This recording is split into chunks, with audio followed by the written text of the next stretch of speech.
I want to explore this new tax that the Democrats are considering. Representative Thomas Suozzi of New York, he is a member of the House Ways and Means Committee. And apparently, he and his buddies on the committee are considering a one-time wealth tax that they're calling, get this, a Patriot tax. Remember, the last bill that had the Patriot in it was the Patriot Act, which was probably one of the most unpatriotic and clearly unconstitutional pieces of legislation ever passed. There hasn't been a Supreme Court to rule on the constitutionality of the Patriot Act. I don't know that it's ever been challenged. I don't think it passes constitutional muster, but this Patriot tax on wealth would be just as unconstitutional, if not more so, because it's so clearly in violation of the Constitution, because a tax on wealth would be a new direct tax, and there is no constitutional authority to have a direct tax on wealth. And in fact, the government or the founding fathers assumed that the federal government was going to operate on excise taxes, on indirect taxes. The only time they thought the government would resort to a direct tax, given how difficult it would be with the apportionment requirement, would be during times of war, where the government needed a lot of money. Maybe they have to come up with it quickly, and so they would enact a direct tax. The framers did not want the poorer states to be able to impose taxes on the wealthier states that they themselves did not have to pay. And a wealth tax is a perfect example of exactly why the Constitution was written the way it was, to make sure that direct taxes had to be apportioned. Because if you look at the tax, this is what they're proposing: a one-time tax of 2.5% on wealth between 50 million and 100 million. And then they want to have a 5% tax on wealth above 100 million. Now, clearly, the average American isn't going to be paying this tax themselves, because most Americans don't even have near a $50 million net worth. So you're talking about a tax that is going to affect a very, very small percentage of the population, which is why it's popular with the vast majority of voters who think they're getting something for nothing. In fact, the supposed purpose of the tax, and the reason they're calling it, the Patriot Tax, is because it's going to help build back better. It's going to help provide all of this laundry list of new programs and infrastructure and whatever it is that the Biden administration is promising. It's going to pay for a lot of that stuff. So again, it is something for nothing.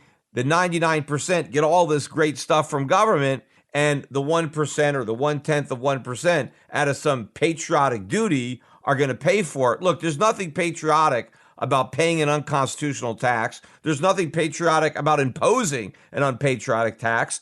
Patriotism is supporting the Constitution. So this potential tax is very unpatriotic. And of course, in my opinion, the less money the government gets, the better off the economy. And so if you're a true patriot, you want to minimize the amount of money that you send to government. That's why Americans have a patriotic duty to pay the lowest amount of tax that the law imposes, because the more money that's kept in the private sector, the stronger the economy is. The more money that is drained out of the private sector by the government, the weaker the economy is. So if you're a patriot, your duty is clear. Keep as much money as you can in the private sector and send as little as possible to the U.S. government. But getting back to the dynamics of this wealth tax, the way a constitutional wealth tax would be imposed is, before the government could enact the tax, the government would have to first decide how much money it wants to collect.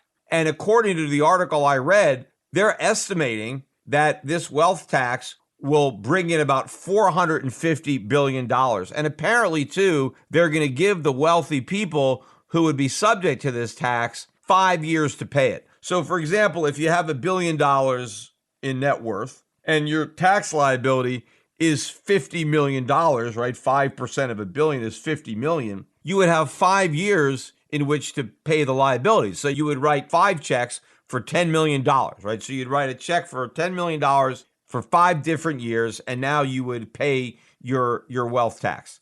But the reason that this type of tax may be very popular in some of the poorer states is there are a lot of states that don't have any billionaires. There's a lot of states that hardly have any people with net worths above 50 or 100 million. I mean, the people who have these really, really high net worths in general are concentrated in a handful of states. And the idea behind the apportionment clause is the founders did not want poor states to be in favor of a wealth tax that would kick in at such a high level that very few, if anybody, in their state would actually have to pay. So if the U.S. government were to constitutionally impose a wealth tax, what they would do is start out by saying, we want to raise $450 billion in a wealth tax. They can't set the rate. The federal government can't decide that the tax is 2.5% or 5%. They can decide the level at which it kicks in. So if the federal government says, we want to have a wealth tax that starts at 50 million, for example, they can do that, but they can't impose the rate. It's up to the state to do that. The Peter Schiff Show.